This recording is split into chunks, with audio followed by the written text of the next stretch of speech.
इसमें हम बात करेंगे पिट्यूटरी ग्लैंड की। पिट्यूटरी ग्लैंड क्या होता है? हमारा एक स्मॉल एंडोक्राइन ग्लैंड होता है जो कि सिचुएटेड होता है हमारा स्फेनॉइड बोन के डिप्रेशन में at the base of skull. ये पिट्यूटरी ग्लैंड जो होता है वो हमारा हाइपोथैलेमस से कनेक्टेड होता है। इसमें दो पार्ट्स प्रेजेंट होते हैं, एक हमारा होता है एंटीरियर पिट्यूटरी और एक होता है पोस्टीरियर पिट्यूटरी। एंटीरियर पिट्यूटरी को एक और नाम होता है एडिनो हाइपोफाइसिस। इसको हम मास्टर ग्लैंड भी कहते हैं क्योंकि ये हमारे और जो भी एंडोक्राइन ग्लैंड्स होते हैं उनको रेगुलेट करता है, उनके थ्रू जो भी उनके थ्रू हार्मोन्स निकलते हैं उनको रेगुलेट करता है। इससे कौन कौन से हार्मोन सिक्रीट होते हैं हमारे? इससे हमारे 6 हार्मोन सिक्रीट होते हैं मेनली।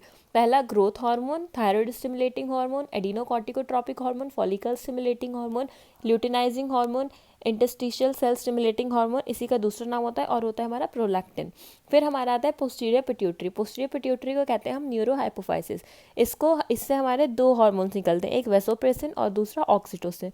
जो एंटीरियर पिट्यूटरी के हार्मोन्स होते हैं वो हमारे एंटीरियर पिट्यूटरी में ही बनते हैं, लेकिन जो हमारे पोस्टीरियर पिट्यूटरी के हार्मोन्स होते हैं वो हमारे हाइपोथैलेमस में प्रोड्यूस होते हैं और वो हमारे न्यूरोट्रांसमीटर के थ्रू पोस्टीरियर पिट्यूटरी में आकर स्टोर हो जाते हैं उनकी नर्व एंडिंग्स पे। और जब भी हमारा हाइपोथैलेमस उन्हें सिग्नल देता है कि अब रिलीज़ करना है तो वो हमारे पोस्टीरियर पिट्यूटरी से रिलीज़ होते हैं, लेकिन प्रोड्यूस कहाँ होते हैं? हमारे हाइपोथैलेमस में। अब सबसे मोस्ट इंपॉर्टेंट हार्मोन है हमारा ग्रोथ हार्मोन। ग्रोथ हार्मोन्स का जो सोर्स ऑफ सिक्रीशन होता है वो क्या होता है? जिन सेल से ये प्रोड्यूस होता है उसका नाम होता है सोमैटोट्रॉफ्स। इसके ट्रांसपोर्ट कैसे होता है ग्रोथ हार्मोन का? Bye growth hormone binding protein से। इसकी हाफ लाइफ होती है 20 मिनट्स। अब इसका एक्शन क्या होता है? मेनली ग्रोथ हार्मोन के नाम से ही पता चल रहा है ये हमारे general growth of the body के लिए रिस्पॉन्सिबल होता है। इसमें सेल का साइज, शेप और सब बाकी सारी चीज़ें इंक्रीज होती हैं। अब इसके और कुछ एक्शन होते हैं जैसे कि मेटाबॉलिज्म में और बोन्स में। ठीक है, अब इसका अगर हाइपर सिक्रीशन हो जाए, बहुत ज़्यादा अमाउंट में सिक्रेट हो जाए, तो उस कंडीशन को हम कहते हैं जायगैंटिज्म और एक्रोमेगैली। अभी आगे एक टर्म आएगा एक्रोमेगैली, वो मैं आपको वहीं डिस्क्राइब करूँगी। फिर आता है हमारा डेफिशिएंसी, अगर इसकी हो जाती है ग्रोथ हार्मोन की तो वो डॉर्फिज्म। उसमें क्या होता है? हमारी हाइट नहीं बढ़ती है। फिर कुछ और एक्शंस होते हैं, जैसे कि एक मेजर एक्शन तो हो गया हमारा बोन पर, और दूसरा आता है प्रोटीन, फैट और कार्बोहाइड्रेट मेटाबॉलिज्म पर इसका क्या असर पड़ता है। मेटाबॉलिज्म में सबसे पहले प्रोटीन मेटाबॉलिज्म। ग्रोथ हार्मोन जो होता है वो हमारे प्रोटीन की सिंथेसाइज को एक्सेलरेट कर देता है, मतलब इंक्रीज कर देता है। कैसे इंक्रीज करता है? सबसे पहले increase amino acid transport inside the cell, by increase RNA synthesis जिसको हम कहते हैं transcription, by increase protein synthesis जिसको हम कहते हैं ट्रांसलेशन, और हमारा प्रोटीन ब्रेकडाउन को डिक्रीज कर देता है। अब इसका फैट मेटाबॉलिज्म पे क्या एक्शन होता है हमारा? ये mobilisation of fat from adipose tissue, utilisation of fatty acid for energy production, और अगर इसका हाइपर सिक्रीशन हो जाता है तो वो कॉज करता है हमारा फैटी लिवर। अब कार्बोहाइड्रेट मेटाबॉलिज्म पे इसका क्या एक्शन होता है हमारा? Decrease the utilisation of glucose, increase the deposition of glycogen into the cell and decrease uptake of glucose. अगर इसका हाइपर सिक्रीशन हो जाएगा तो कहलाएगा डायबिटीज़ मेलाइटस हो जाती है। एक कंडीशन होती है जो कि hyper secretion of thyroid, hyper secretion of pituitary gland which increase the carbohydrate metabolism. फिर आता है हमारा बोन्स पर क्या असर होता है? ग्रोथ हार्मोन जो होता है वो हमारा रिस्पॉन्सिबल होता है बोन की लेंथ बढ़ाने के लिए। जब भी हमारा जो एपिफाइसिस होती है वो शाफ्ट के साथ फ्यूज़ हो जाती है एक प्यूबर्टी पर आकर, ये हम सबको पता है।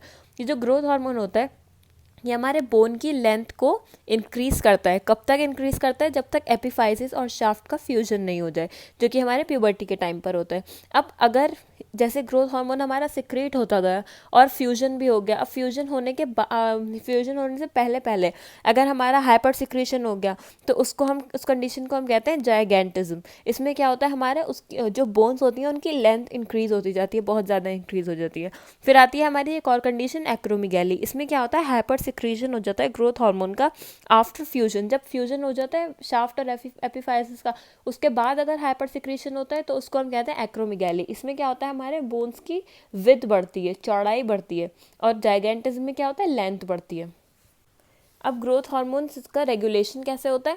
सबसे पहले growth hormone is stimulated by, कैसे स्टिमुलेट होता है हमारा? बाय फास्टिंग, स्टारवेशन, एक्सरसाइज, और इनिशियल स्टेजेस ऑफ स्लीप में भी स्टिमुलेट होता है, और हाइपोग्लाइसीमिया की कंडीशन में भी ग्रोथ हार्मोन स्टिमुलेट होता है। अब इसके ग्रोथ हार्मोन के सिक्रीशन इनहिबिट कब होता है? जब हमारा हाइपरग्लाइसीमिया की कंडीशन होती है या फिर later stages of sleep. Hypothalamus जो होता है वो हमारा रेगुलेट करता है ग्रोथ हार्मोन का सिक्रेशन को by 3 hormones: growth hormone, regulatory hormone, releasing hormone, growth hormone releasing polypeptide, और ग्रोथ हार्मोन इनहिबिटरी हार्मोन। अब फीडबैक कंट्रोल मैकेनिज्म के थ्रू भी ये रेगुलेट होता है इसका सिक्रेशन ग्रोथ हार्मोन का। कैसा फीडबैक कंट्रोल होता है इसका? By negative feedback control. इसमें क्या होता है, हमारा हाइपोथैलेमस रिलीज करता है ग्रोथ हार्मोन रिलीजिंग हार्मोन और ग्रोथ हार्मोन रिलीजिंग पॉलीपेप्टाइड।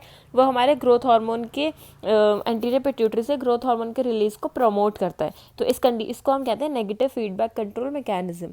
फिर इसके डिसऑर्डर्स मैंने आपको बता दिए थे, जाइगेंटिज्म, एक्रोमेगैली और डॉर्फिज्म। डॉर्फिज्म में क्या होता है, हमारा ग्रोथ हार्मोन रिलीज कम होता है, कम अमाउंट में होता है, जिससे कि हमारी बॉडी की लेंथ जो होती है वो हमारी बहुत छोटी रह जाती है, मतलब बौने रह जाते हैं एक तरह से। फिर एक आता है हमारा पोस्टीरियर पिट्यूटरी के बारे में। अब पोस्टीरियर पिट्यूटरी को हम और किस नाम से जानते हैं, न्यूरोहाइपोफाइसिस। इससे हमारे दो हार्मोन सिक्रीट होते हैं, एडीएच और ऑक्सीटोसिन। इनकी ऑक्सीटोसिन की हाफ लाइफ होती है हमारी 6 मिनट और एडीएच की हाफ लाइफ होती है हमारी 18 to 20 मिनट। ये जो दो हार्मोन्स होते हैं ये हमारे सिंथेसाइज कहाँ होते हैं, हाइपोथैलेमस में सिंथेसाइज होते हैं। लेकिन हाइपोथैलेमस में सिंथेसाइज होते हैं और ये ट्रांसपोर्ट किए जाते हैं पोस्टीरियर पिट्यूटरी को थ्रू नर्व फाइबर्स। ये पोस्टीरियर पिट्यूटरी में डायरेक्टली सिंथेसाइज नहीं होता है, हाइपोथैलेमस से ये ट्रांसपोर्ट किए जाते हैं नर्व फाइबर के थ्रू पोस्टीरियर पिट्यूटरी में। ये जो हार्मोन्स होते हैं ये इनके नर्व एंडिंग्स में स्टोर किए जाते हैं, और जब भी इम्पल्सेस हाइपोथैलेमस से इम्पल्सेस आती हैं कि पोस्टीरियर पिट्यूटरी को ये हार्मोन रिलीज़ करना है, तो वो पोस्टीरियर पिट्यूटरी से सिर्फ रिलीज़ करता है और पूरे सर्कुलेशन में फैल जाती है फिर वो हार्मोन्स। अब पोस्टीरियर पिट्यूटरी की हाइपो एक्टिविटी में क्या होता है, जब हमारा पोस्टीरियर पिट्यूटरी में एडीएच फॉर्म होता है, उसकी जब डेफिशिएंसी हो जाती है तो एक मतलब डिसऑर्डर फॉर्म होता है, उसको हम कहते हैं डायबिटीज़ इंसिपिडस। ये characterised by excess excretion of water through urine. Urine से हमारा बहुत ज़्यादा वाटर बहुत ज़्यादा अमाउंट में रिलीज हो जाता है। इसकी कॉज क्या होता है, हमारा एडीएच जो हार्मोन होता है पोस्टीरियर पिट्यूटरी से, वो उसकी डेफिशिएंसी हो जाती है। अब नेक्स्ट वीडियो में हम थायराइड ग्लैंड को डिस्कस करेंगे।